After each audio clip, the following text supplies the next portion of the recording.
What's up, KG? At welcome back sa ating channel. So, bago tayo magsimula, meron muna akong itatanong sa inyo. Kunyari, merong kumpanya na ang pangalan ay Bitcoin Japan. Kapag narinig nyo yung pangalan pa lang na yun, ano agad yung iniisip nyo? Siyempre, natural lang isipin natin na malaking Bitcoin holder siguro sila. Baka iniisip mo na lahat ng kapital nila ay doon napupunta sa Bitcoin. Pero dito kasi nagsisimula yung pinakamalagang aral sa investing. Sabi dito sa ating ibabalita, galing ito sa Coin Bureau, no? A company later recalled Bitcoin Japan is raising $60 million and has never bought a single Bitcoin. Grabe na ito.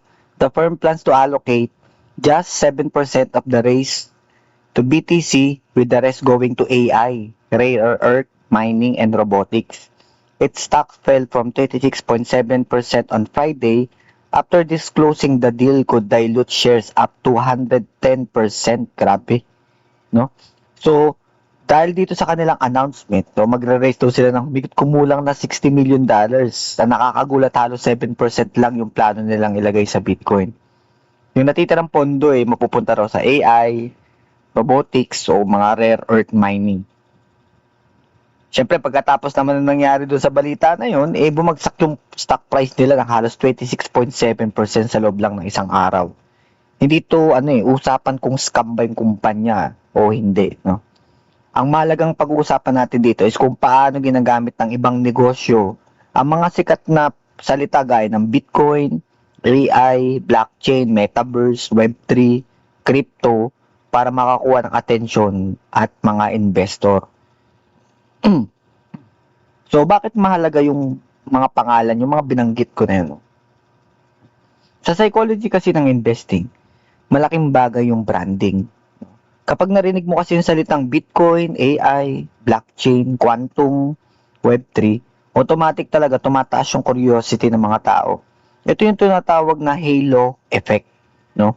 Kapag maganda yung pangalan, inaakala natin maganda rin yung negosyo. Pero hindi kasi ganun kasimple. Hindi porket may Bitcoin sa pangalan, Bitcoin company na kagad.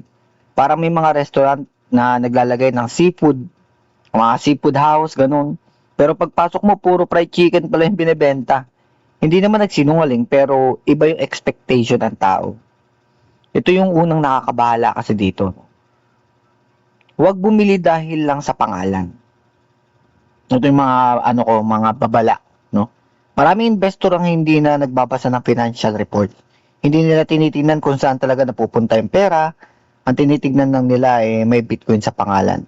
Doon talaga nagkakamali. At isa pa na pwedeng maging babala para sa atin lahat, basahin kung saan talaga ginagamit yung kapital. Sa investment world kasi, napakalaga ng tanong na to. Saan napupunta yung perang ini-invest ko? Hindi kasi sapat yung pangako, hindi sapat yung marketing. Kailangan mo makita yung allocation. Kung 7% lang pala ang Bitcoin, ibig sabihin 93% sa ibang negosyo na. Kung Bitcoin exposure ang hinahanap mo, baka hindi ito yung tamang investment para sa'yo, no? Tapos mag-iingat din tayo dapat sa paggamit ng mga gumagamit ng mga trending na mga salita. Noong 2017, lahat blockchain ang mga pangalan. 2021, lahat NFT. Dami. No? Noong 2023, lahat AI. Ngayon, AI plus Bitcoin. Kapag may mga bagong trend, may mga company na sasakay dito. Pero syempre, hindi ibig sabihin na scam sila. Ginagamit nila yung excitement ng market. Minsan, sapat na yung magandang kwento talaga para tumaas lang yung presyo. Isa pa sa binabantayan natin yung mga RWA, no? Baka sabihin na naman na real world asset na naman yung kanilang mga binibenta sa public. So, kailangan maging talagang mas tayo dito. Kailangan maging mapagmatsyag tayo, no? Pagdating sa mga ganitong project. Tapos sinabi rin dito, its stock fell 26% on Friday after disclosing the deal could dilute shares by up to 110%. Ano ibig sabihin nung could dilute shares by up to 110%? Isa kasi ito sa mga dahilan kung bakit talaga bumagsak ang stock nila. Yung possibility ng 110% na dilution. Simple lang naman yung explain natin sa simple lang, no? Kunyari may isang pizza na may 8 hiwa, no? ikaw yung may apat na shares dun sa pizza, so apat yung hawak mo. Biglang gumawa sila ng panibagong 8 hiwa ng slice. So hindi naman nadagdagan yung laki ng pizza, pero nadagdagan ng hati, no? Mas maliit na ngayon yung part mo. Ganito rin yung nangyayari sa shares, no? Kapag dumami yung shares, lumiliit yung pagmamayari ng bawat investor. Kaya syempre, mahalaga maintindihan yung dilution bago bumili ng stocks. Ito yung madalas na ginagawa ng mga investment schemes. Hindi lahat ng gumagamit ng crypto ay scam. Yun muna yung una nating ano. Pero maraming investment scheme ang gumagamit ng crypto para magmukhang modern. Halimbawa, sasabihin nila AI-powered, blockchain secured, Bitcoin backed, crypto ecosystem, tokenized. Pero kapag tinanong mo kung paano talaga kumikita yung negosyo, walang malinaw na sagot. Minsan puro presentation lang, puro graphics, puro sabi-sabi, pero wala naman talagang tunay na produkto. Kapag may mga investment na ganito, kailangan mag-ingat. Una, dapat, ito yung mga dapat na babantayan nyo. Hindi malinaw kung saan ginagamit yung pera. Tapos, mas maraming marketing kaysa sa financial report. Laging gumagamit ng fear of missing out. Nalagay, last chance, limited slots, guaranteed, no? Hindi malipaliwanag yung business model sa simpleng salita. Kapag kailangan ng 1 oras para maintindihan, baka hindi rin maiintindihan talaga ng nagbebenta. So, paano ginagamit yung pangalan ng Bitcoin? Siyempre, dahil kilala yung Bitcoin sa buong mundo, may credibility na agad talaga yung pangalan nito. At alam ito ng maraming company. Kaya kahit maliit lang yung connection nila sa Bitcoin, malaki na kagad yung placement nito sa marketing. Hindi ito automatic na mali pero responsibility kasi ng investor na alamin yung buong detalye. Ang malaga kasing tanong dito, hindi yung Bitcoin ba yung pangalan, no? Ang tanong dapat ano ba talaga yung negosyo? Saan nanggagaling yung kita? Ano yung asset? Ano yung risk? Ano yung utang? Ano yung plano sa loob ng 5 taon? Kapag hindi mo alam yung mga sagot dyan, baka hindi pa panahon para mag-invest. So ano yung dapat natin matutunan dito as a crypto investor? Marami ring crypto projects yung ganito. May token, may white paper, may roadmap, may influencer, may community, pero wala pang tunay na produkto. Kaya bago tayo bumili, tignan natin yung development. Ano ba yung goal? Ano ba? May user ba? May revenue ba? Transparent ba ang team?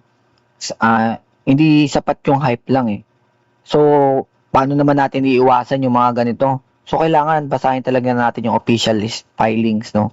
Alamin kung saan napupunta yung pondo. Huwag tayong basta-basta bumili dahil lang sa pangalan. Intindihin natin yung business model. Alamin yung dilution. Huwag magpadala sa FOMO. At magtanong palagi. Kapag ayaw nilang sagutin yung mga simpleng tanong na yun, isa na yun sa mga danger o red flag. So sa balitan to, paalala lang na hindi talaga sapat yung branding. Hindi sapat yung pangalan. Hindi sapat yung salitang Bitcoin. Sa investing kasi ang mahalaga ay ang katotohanan sa likod ng negosyo. Pero syempre, may mga ilan din na naniniwala na sa bawat bagong technology, mula sa .com bubble, blockchain, NFT hanggang AI, may mga kumpanya talaga sadya nagre-rebrand gamit yung mga sikat na salita upang makakuha talaga ng maraming investor. At mas madaling makapag-raise ng kapital. Sa pananaw na to, no, ang hype mismo yung nagiging produkto.